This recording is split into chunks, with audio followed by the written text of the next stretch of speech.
Hello everyone, welcome back to my YouTube channel. And if you are new watching me, this is Palzer and you are watching my channel Life of Pals.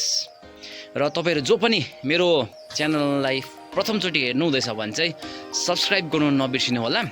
र today is Republic day है आज, अन्त त्यो कारणले गर्दाखेरि चाहिँ आज चाहिँ म र मेरो साथीहरु मिलेर चाहिँ आज हामी जाँदैछौँ बर्मेक है। र अहिले चाहिँ म यहाँ डमरचोकमा आइसकेको छु। र अब डमरचोकबाट चाहिँ मेरो साथी यहाँ छ डेभिड यहाँ छ। र अब हामी यहाँबाट चाहिँ अब जाँदैछौँ हामी यता 10 माइलपट्टि, र 10 माइलबाट हामी जानेछौँ उता अझै अगाडि हाम्रो साथीहरू बसिरहेको छ। र उनीहरूलाई भेट्दै हामी चाहिँ सिधै जानेछौँ बर्मेक।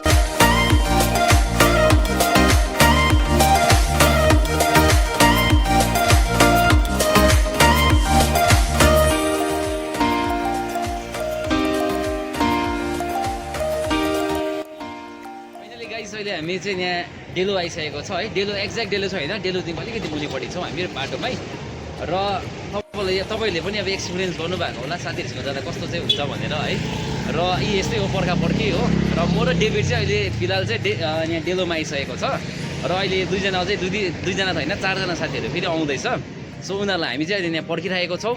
र हेरिहाल्नुहोस् यहाँनिर अहिले हामी यहाँ बुद्ध भगवानको यहाँ स्ट्याचुको अगाडि चाहिँ यहाँ बसिरहेको छ। एकदमै राम्रो जग्गा छ, एकदम शान्ति पिसफुल है। यता हेरिहाल्नुहोस् बाटो छ है। र यता पनि एउटा उयो छ, रिम्बुछेको उयो रहेछ। यता चाहिँ यता पनि देखाइदेऊ न, यहाँ रिम्बुछेको एउटा उयो रहेछ मूर्ति है। र we are waiting for our friends. So यस्तै छ जिन्दगी है। यहाँ साथीहरू आइसकेको छ है। पर्खेता हत्तु बनायो हो एसएस ब्रदर। यहाँ यता हाम्रो अभिनव बहिनी पर्खेता 1 घन्टा बेसी पर्खायो हो। केलचोक दादा, के दा हाम्रो डेभिड दा, के अरे हाम्रो दिनेश दादाको साथी। ल अब चाहिँ हामी जानेछौँ बर्मेक। केटाहरूको सबैको युट्युबमा आउँछ युट्युबमा। र फाइनली हाम्रो सबैजना है साथीहरू आइसकेको छ। हामी अहिले 6 जना चाहिँ हामी अब अहिले जानेछौँ बर्मेक। र बर्मेकबाट हामी हल्का उकालो त्यो के अरे इच्छे बस्तीपट्टि जानेछौँ है। कता? पाइन भ्यू कासिम। र अहिले चाहिँ हामी चाहिँ यहाँ देउराली डाँडामा आइपुगिसकेको छ। यो 17 माइल आन्टी, यो 17 माइल पर्छ। 17 माइल देउराली डाँडा। यहाँबाट अगाडि जानुभयो भने चाहिँ तपाईँ बर्मेक जान सक्नुहुन्छ। र आज वेदर पनि अलिक चिसो नै रहेछ। र अहिले हामी चाहिँ यहाँ चिया खानको लागि बसिरहेको छौँ सबैजना है। र आन्टीले मजाले चिया बनाइदिनु हुँदैछ हामीलाई है। हेरिहाल्नुहोस् यहाँ तपाईँहरू कोही पनि यहाँ ट्राभल गर्नुहुँदैछ आन्टीको दोकानमा यसो चिया खाजाहरू खाइदिनु होला है। र फाइनली हाम्रो डेस्टिनेसनमा चाहिँ आइसकेको छ हामी है। र एक्चुअली हाम्रो प्लान चाहिँ के थियो भन्दाखेरि चाहिँ बर्मेकबाट चाहिँ त्यहाँ उत्रेर चाहिँ इच्छेपट्टि हिँडेर जाने प्लान थियो। तर आउँदा बाटोमा हामीले प्लान चेन्ज गरेर चाहिँ अहिले हामी छौँ यहाँनिर कास्यमको यो तपाईँको पाइन डाँडा के भन्दो रहेछ है। र एकदमै मजाको देख्दो रहेछ भ्यू यहाँबाट मुनि कास्यम गाउँहरू है। र हेरिहाल्नुहोस्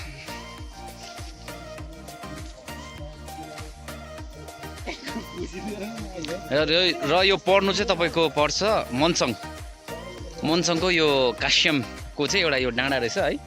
र अहिले हामी यो डाँडामा आइसकेको छौँ। र फाइनली हामी तल कास्यम त्यो डाँडाबाट चाहिँ अहिले मेरो अङ्कलको होमस्टेमा आएको छु। यहाँ हेरिहाल्नुहोस् मेरो यो अङ्कलको होमस्टे चाहिँ बर्मेकमा छ है। र तपाईँहरू कोही पनि बर्मेकमा आएर होल्ड गर्नुहुन्छ भने चाहिँ यहाँ राम्रो अप्सन छ अङ्कलकोमा है। एकदमै राम्रो छ, हस्पिटालिटी एकदम राम्रो, खाना एकदम राम्रो, अनि अपन द्याट एकदम चिप छ हो। त्यसले गर्दाखेरि तपाईँहरू आएर एकपल्ट घुम्नुहोस् है। आउनु भयो भने चाहिँ यहाँ मेरो अङ्कलकोमा आएर बस्नु होला है। र अब हामी यहाँ अङ्कलकोमा चाहिँ अब चियाहरू खाएर फेरि माथि इच्छेपट्टि एकछिन घुमेर चाहिँ हामी फाइनली यता घर जाने चाहिँ प्लान छ है। र हेरिहाल्नुहोस् यहाँ मेरो अङ्कलको होमस्टे अहिले म देखाउने छु तपाईँहरूलाई भित्र है। र अहिले भने चाहिँ म मेरो अङ्कलको होमस्टे बर्मेक रिट्रिट है मा यहाँ घुम्दैछु। र तपाईँहरूलाई म यहाँको रुमहरू कस्तो छ के छ म देखाउने छु है। होला न यहाँ हेरिहाल्नुहोस् रुमहरू एकदमै दामी क्वालिटी, डल्लै फुल वुडन है। हेरिहाल्नुहोस् क्वालिटी मात्रै रुमको। र यो चाहिँ तपाईँको बर्मेक रिट्रिट। र तपाईँहरू कोही पनि बर्मेकमा आएर बस्नुहुन्छ भने चाहिँ मेरो अङ्कलको होमस्टेमा आएर बस्नु होला है।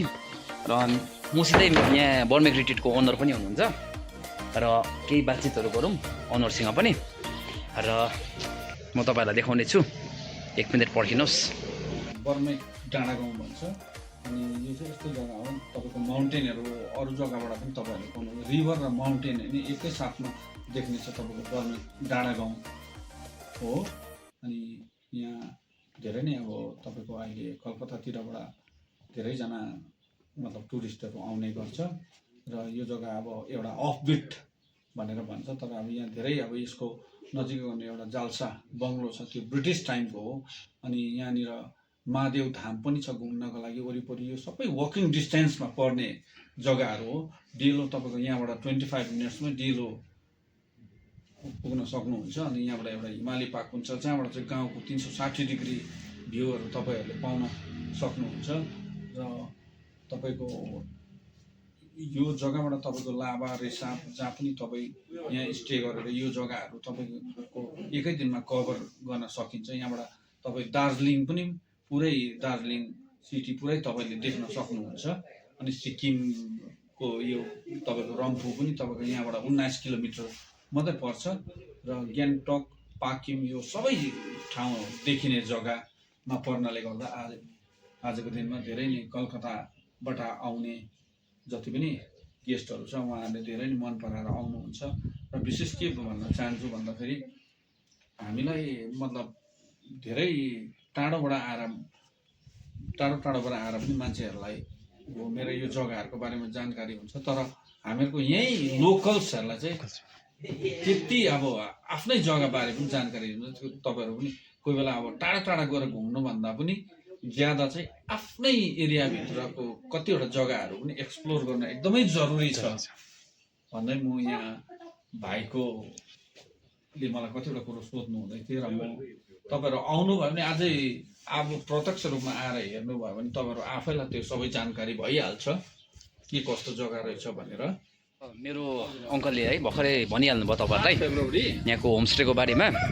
र तपाईँहरू जो पनि यो बर्मेकमा है आउनुहुन्छ बस्नुहुन्छ भने चाहिँ this is the best option है। आएर अङ्कलकोमा बस्नुहोस्, एकदमै राम्रो चिप है, एकदमै प्राइसहरू पनि एकदम चिप छ, खानेकुरा एकदमै राम्रो पाउनुहुन्छ।